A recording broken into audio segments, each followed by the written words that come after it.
We are making an effort this legislative session to meet some of the newer members, thanks to an effort sponsored by the North Dakota Petroleum Council and the Lignite Energy Council in North Dakota.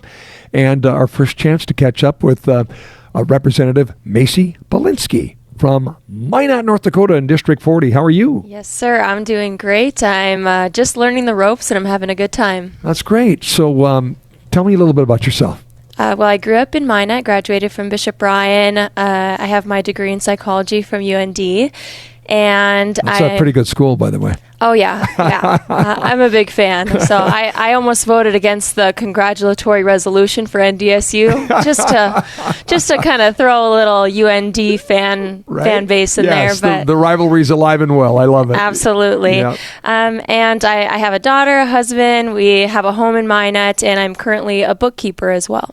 All right. So you could, accountants, bookkeepers, bean counters, we need more of them in the legislature, right? Absolutely. I would say I don't love numbers, but it's just kind of what I've fallen into. Tell me a little bit about your journey to being a legislator. When did that conversation first begin? So I had a few community leaders that approached me because I had expressed interest in the city council, actually. And there was a temporary position. I kind of just threw my name in the hat and someone else ended up getting it, but that put my name out there on some people's radar for running for future positions. And I had someone approach me and say, hey, I was on the city council. I would love to see you step up into some sort of role. Well, this is kind of what I fell into, was the legislature, because there were a few openings in my district, District 40, and I'm very passionate about politics. I've been interested in it for a very long time, courtesy of my father. And so it was one of those things where I was like, okay, now I have to go to my husband and say, hey, can I leave for 4 months? Can you kind of take after the home and our daughter and allow me to fulfill, I guess, a long-time goal of mine of just being involved in this capacity? And that's where it all started. And I guess here we are, and it's very surreal. I don't know if people understand the amount of sacrifice that it takes to be a legislator and to come down here to actually work 80 days over a course of 4 months, as you say, and you're in Minot. You can't exactly commute every day to do that. Right. You got late meetings, you got hearings. The schedule is pretty busy. I mean, it's quite a sacrifice.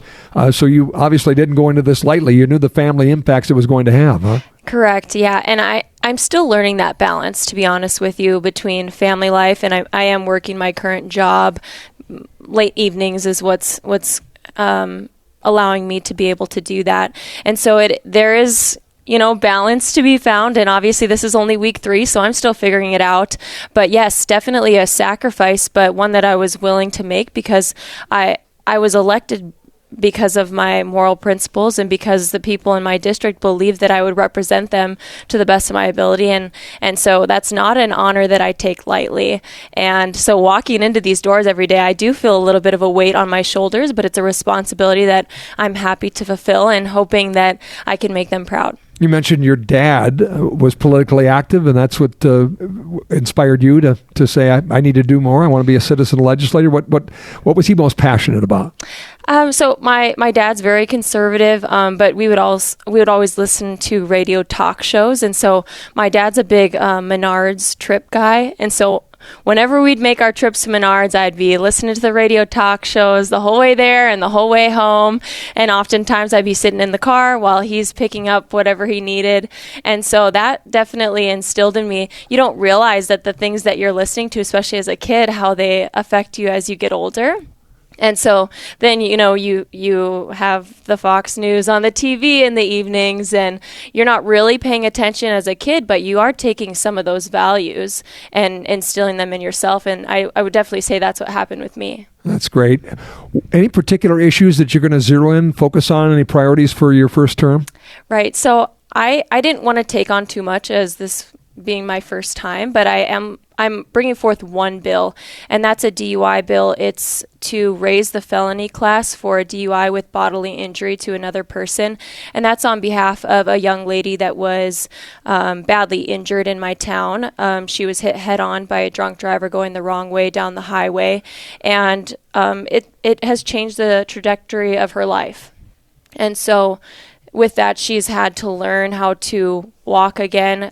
She had a traumatic brain injury. She still has a little bit of paralysis with one of her arms. And so it has deeply affected her life. And basically with the felony class as it stands, a prosecutor can only go up to 5 years. And so when you're looking at somebody whose life has been affected, in my perspective, they should be able to go a little higher if the injury calls for that. And so we're not really changing the minimum because there's a wide girth there of the type of scenarios that someone could encounter. And so I didn't want to say, oh, well, it has to be this amount of time. I'm allowing these judges to essentially decide if it calls for a higher penalty. Tell me a little bit about Minot and some things that are important there. Minot has really been transformed over the years. I think a lot of that came in after the oil and gas boom, where you had some of the major companies locate there. A lot of the people that commute from Minot to the both south on the coal side and also to the west on the oil and gas side. How's that changed Minot? Well, I'll tell you what, it has been great for business. Minot has really grown, and I work in the restaurant industry, so I do all my bookkeeping for pizza ranches all over the Midwest. And so in terms of bringing people in and having our economy grow, it's been a great thing. And some people are like, no, we like the small town atmosphere, but I think anytime that you can bring people in and grow your economy and make your city more business friendly, I'm just in support of that. So that sounds great. Well, good to meet you. Yeah. And looking forward to more conversations and hearing your thoughts on your first session and getting some accomplishments done and learning and taking this all in. It's admirable that you would do what you did to have a young family and contribute your time. So thank you for doing this. Yeah, thanks, Scott. I appreciate that. Representative Bolinske with us today on What's on Your Mind.